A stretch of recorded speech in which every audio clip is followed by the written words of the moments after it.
Hi guys, hope everyone's well and welcome back to the Improvement Podcast. So in this episode 171, I'm going to touch on what makes an exercise effective and basically how to optimize your exercise selection. So first of all, just to clarify, there's no best exercise. Every exercise you'll perform will have its pros and cons. Even like the best machines you can argue are on the market, like you can always point out a downside of them. So there's no best exercise, but each will have their pros and cons, and there's some that are definitely more effective than others. So I'm going to go through how to determine if an exercise is effective or not, so you can basically utilize that information to optimize your exercise selection as much as possible.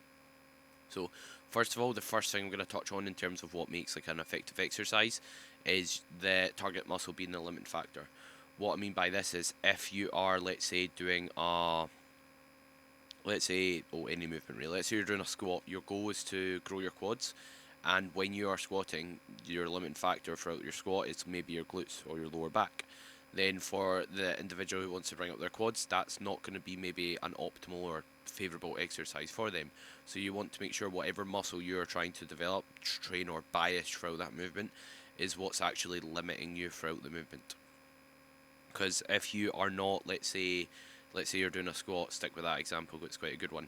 If you're trying to bring up your quads squatting and you are, let's say, always failing due to your glutes limiting you or your lower back limiting you, then what that basically means is you're not going to be getting those effective stimulatory reps close to failure when it comes to bringing up your quads, and as a result you'll struggle to grow them throughout the movement. So you always want to make sure whatever movement you're doing, the muscle you're trying to actually develop, stimulate and grow is what's limiting you throughout that exercise.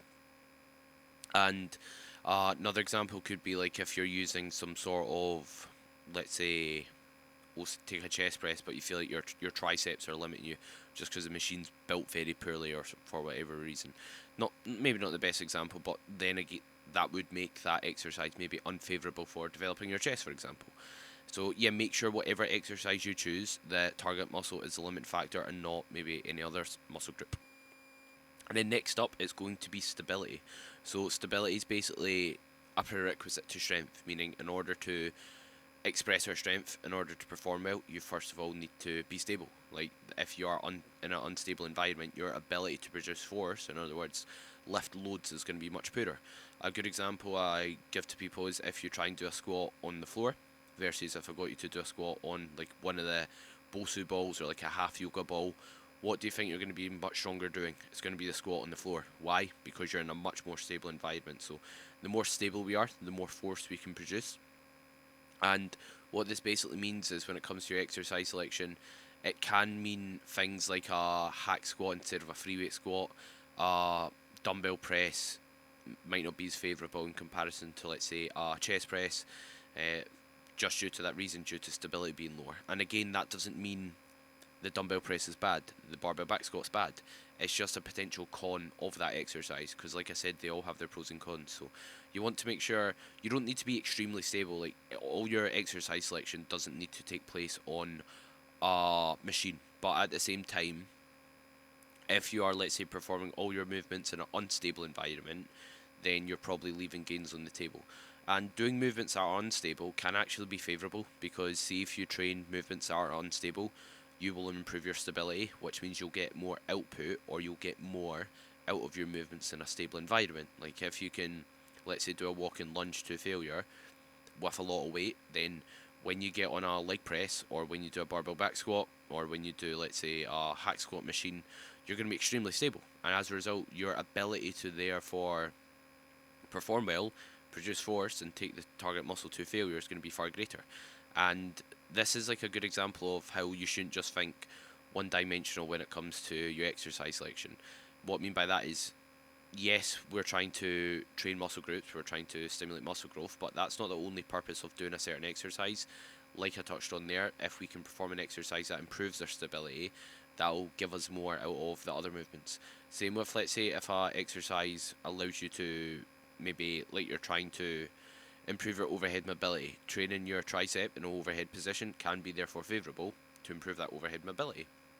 So stop thinking about, when it comes to exercises, just does it train the target muscle, but also like what other benefits could the exercise offer, and that can allow you to maybe influence your decision making when it comes to exercise selection. So you might maybe put a split squat in your program because you do struggle with stability, and you also struggle with maybe your hip flexibility on your back leg. So therefore, elevating that, getting that stretch at the bottom of a split squat could be favourable for improving your mobility, flexibility, and also improving your stability in the process, helping you get more out of other movements in the gym. So yeah, make sure you're in a relatively stable environment. And what you can do is, even if you are doing free weight movements, or even if you are on a machine, think how can you create more stability on it. So if you've seen in my Instagram videos, you might notice like I'll use a yoga mat when I'm doing the hamstring curl to clamp my legs down even harder, or I might use a seat belt during the leg press or leg extension. And when I'm performing my movements, you'll notice my feet aren't tap dancing about the place. They're stable, they're in the exact same spot start to finish. Why? Creates more stability. And that's something you can also do throughout breathing as well. So making sure you're bracing hard, or in other words, taking a big breath in for your midsection and chest when lowering, in order to get a effective brace and be able to perform better as a result of that. So make sure you're trying to not perform all your movements in an unstable environment, and just bear that in mind. Like if you are trying to grow your chest, it's a weak muscle group, but all your movements are unstable ones like a barbell press, dumbbell press, then you might potentially be leaving gains on the table, and you could consider an exercise where you're a bit more locked in. And next up is going to be alignment. So alignment is something you can influence through your setup and also your exercise selection. So what I mean by alignment is things like your elbow joint, it only flexes and extends. It's a hinge joint, which means it doesn't rotate any other direction. It will only move in one path. So if, let's say, you're doing for your arm work, let's say you're doing a flat bar extension and your elbows are excessively flared out when you're doing a tricep extension, then your arms wanting to travel not just down but down and out, and the bar's just going up and down. What that basically means is you're putting stress through your joint in a way it doesn't move. A good way to think about it is, imagine if you are, let's say, or imagine you've got a door, right, or a door frame, or a car door, for example. You can open and close it one direction. If you hang on that door, it doesn't move up or down. So that's just going to put stress through the hinges. The same applies. So whenever you're doing like arm work, for example, always make sure your elbows tucked, or you're basically extending in the path where the bar's going, if that makes sense. It's quite hard to kind of put across in a video, but basically a good example of maybe poor alignment would be like a flat bar extension or a cable car with a really narrow grip, for example, because your arms are wanting to travel a different direction than the actual implement's traveling, which will put stress through your joints. Same applies when you're setting up for like a leg extension and hamstring curl. Your knee only wants to move up and down. It's a hinge joint as well. So if your knee's facing out excessively, then your leg's going to want to travel out. But again, when we're doing an extension, the machine doesn't travel out. It travels forward and back. So you want to align yourself so that you've not got stress going through the joint in a manner it doesn't move in. The next up is going to be range of motion. So when we think about range of motion, if we can get more range of motion, we'll be able to lift less loads, which means we'll accumulate less fatigue, and also we'll be able to get the target muscle through a larger range of motion itself, which you could say is favourable for muscle growth. It doesn't make sense, let's say, if you're trying to develop a muscle using like a very, very small range, because again, you'll accumulate more fatigue throughout the process, probably not going to be that stimulatory. So instead, try and get movements where you can take that target muscle through quite a large range of motion. Every movement doesn't need to be throughout a full range of motion, but what it says, as long as in your sessions and in your weekly training split, you're visiting basically all ranges of motion, or most ranges of motion for most joints, is a good place to be to maintain your mobility, to look after your joints over the long term, prevent any kind of issues occurring, and also so you're not leaving progress to chance when it comes to building muscle. So make sure you're like training throughout a full range throughout each muscle group throughout the week, pretty much. And when we think about range of motion, the most important range we kind of want to visit and load is that mid and lengthened range. That doesn't mean the shortened range is invaluable. What I mean by mid and lengthened and then shortened is, when you think about a muscle's length, bicep for example, its lengthened range would be when your arm's straight, mid range is when your arm's let's say 90-degree angle. Shortened range is when your arm's fully bent, and it's showing that kind of muscle growth takes place best in that mid-lengthen range. So that's where we kind of want to maybe place most of our exercises in positions where we're training those ranges of motion. So making sure you're getting movements, or you're picking movements that allow you a good stretch and will allow you to kind of visit that mid position as well. And also, like, training the shortened range or the fully contracted position is not bad, for example, but again, we don't want maybe 90% of our exercises to only work that position. We want to primarily be able to bias the mid range and lengthen range. So that's what I'd recommend kind of looking for when you're picking exercises. A good example is, let's say, if you're training your, we'll take, what's a good example? We'll take your, you'll take your quads. Then you probably wouldn't just want to do the leg extension, because that will only train the mid and shortened range. Whereas when we think about leg presses, hack squats, they allow you to get a bit more stretch, a bit more load in that kind of mid lengthen range.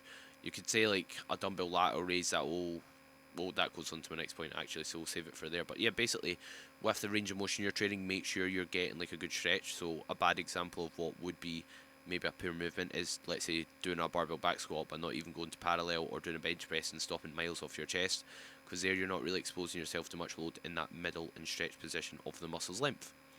And next up, a point that's very similar is the resistance profile of the exercise.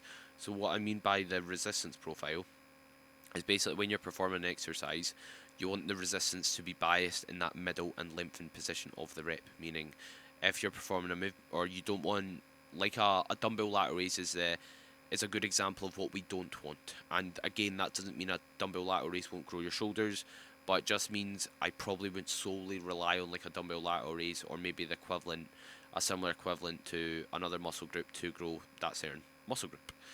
What I mean by that is, if you are, let's say, wanting to grow your hamstrings, and or yeah, your hamstrings, and let's say the machine in your gym for whatever reason is really light at most of the range of motion apart from when your legs fully bent, then that will overload the shortened position or the contracted position, but won't load your muscle much elsewhere.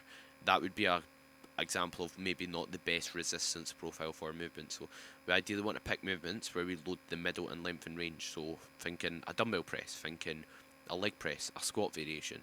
They're some kind of good examples. And if you do train like a well-equipped gym, you'll notice some of the machines will purposely get heavy as you get into that stretch position and that mid position for that reason, because most gym equipment manufacturers, they don't care about optimizing the resistance profile. They don't care about making the perfect machine.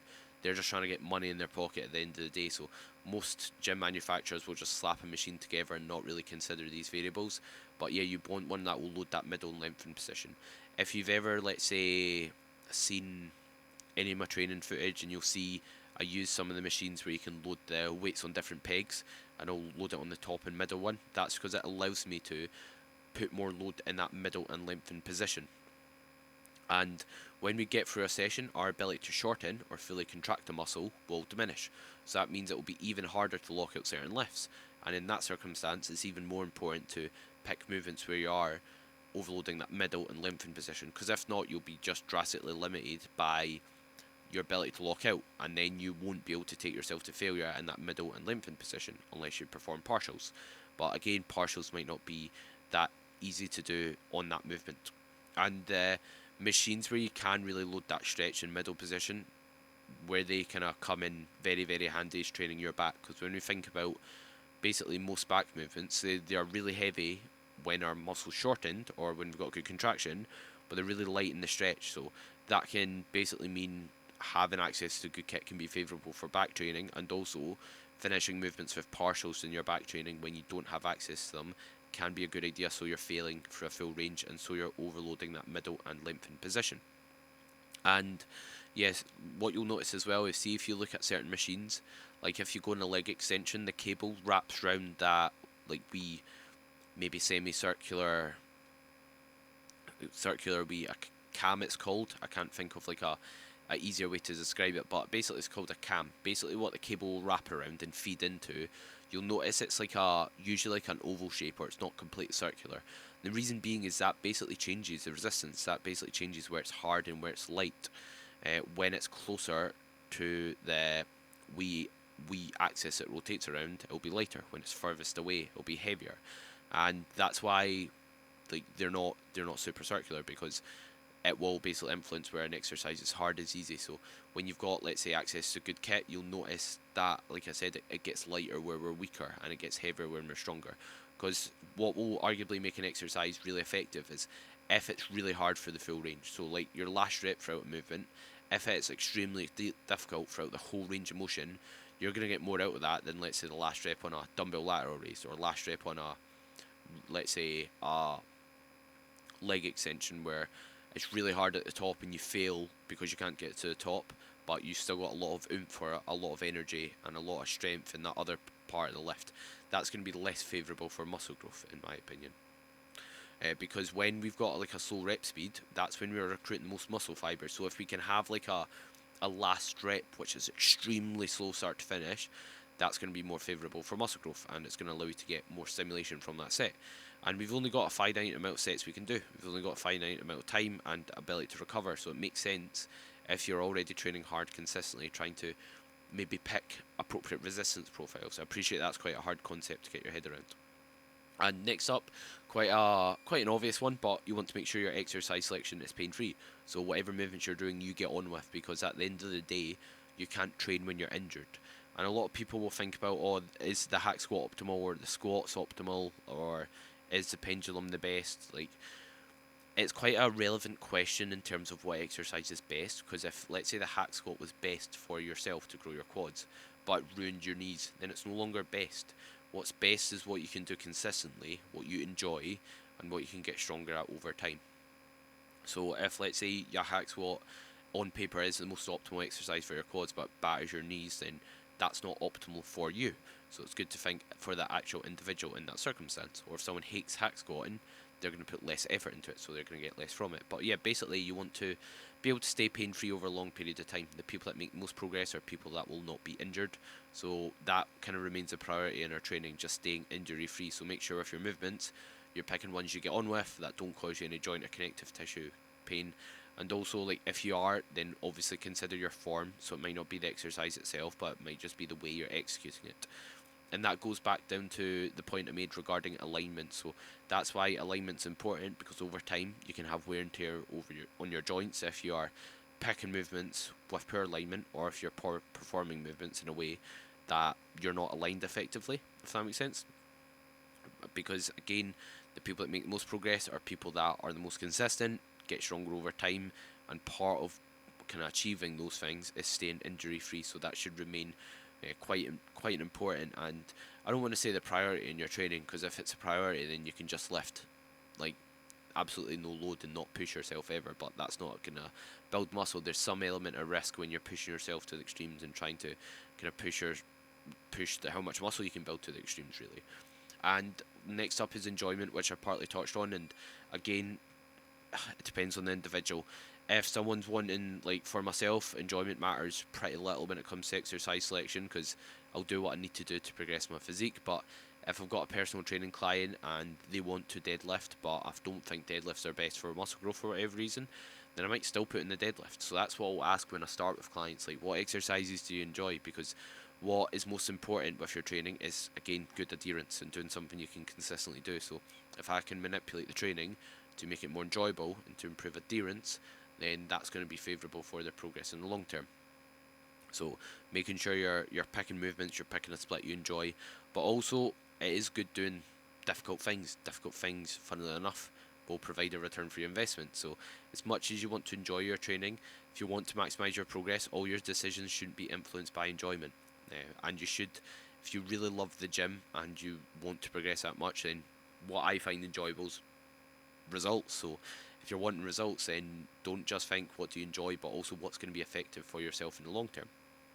And also progressive runway. So what I mean by progressive runway is, with your movements, you want to pick movements you've got the ability to progress over a long period of time. So if you're training at a gym and your dumbbells only go up to 30 kilos and you are, let's say, doing a chest press or dumbbell chest press, and you can, let's say, lift that for 30 reps, and that's not going to be a good conducive movement for yourself. So in that circumstance, you might want to swap for another movement, because in order to build tissue, we need to be applying progressive overload. In other words, making things harder in some fashion. Obviously, you could look to pause it, you could look to improve your tempo, range of motion, but at some point, like if you've maxed out that exercise in terms of your ability to progress it, then you're not going to be able to really get much out of it in the long term. So make sure whatever movements you're picking, you've got the ability to progress it over long periods of time. And that comes back down to stability. And another example is like a dumbbell goblet squat. That can be on paper, with like the path of the movement, etc., a good movement to train your quads. You're staying relatively upright, you're getting a good amount of bend in your knee, but again, you're less stable, and also the target muscle might not be the limiting factor. Because if you're holding a dumbbell in front of your chest doing a goblet squat, eventually you'll get strong enough that the limiting factor is going to be you holding the dumbbell in front of your chest. So again, that makes it maybe not a favourable exercise. And again, that means there's no progressive runway there, because you're going to get to a point where you're maxed out in terms of what you can lift by how much you can hold in front of you. Saying that, I will often put a dumbbell goblet squat in my personal training clients program, because if someone's brand new to the gym, then their shoulders aren't going to limit them, because their legs aren't that strong, first of all, and second of all, it's a really good movement to teach the squat. So if you are someone who really struggles to squat, or knows a family member, friend who's trying to get into the gym and struggles to squat, putting a barbell on your back is like a recipe for disaster. So if you're a personal trainer and you are getting someone's new to the gym, they're intimidated, you're taking them over to a rack and they're trying to do a barbell squat and they're absolutely all over the shop like Bambi on ice, that's not going to be good for their confidence and their ability to enjoy the gym and stick to it, if you're trying to get them to do that and miserably failing. So it's important to kind of meet individuals where they're at, if that makes sense. So yeah, making sure you've got a movement that has progressive runway, so you've got enough load to progress it over time, or you've got ability to make it harder in some fashion, with the target muscle being the limiting factor. So hope you've enjoyed the episode. Any shares, story tags on Instagram is massively appreciated, so be sure to do so if you did enjoy it, and tag the Improvement Podcast, tag Charlie J. Cuthbert. And any ratings and reviews, subscriptions, massively appreciated as always.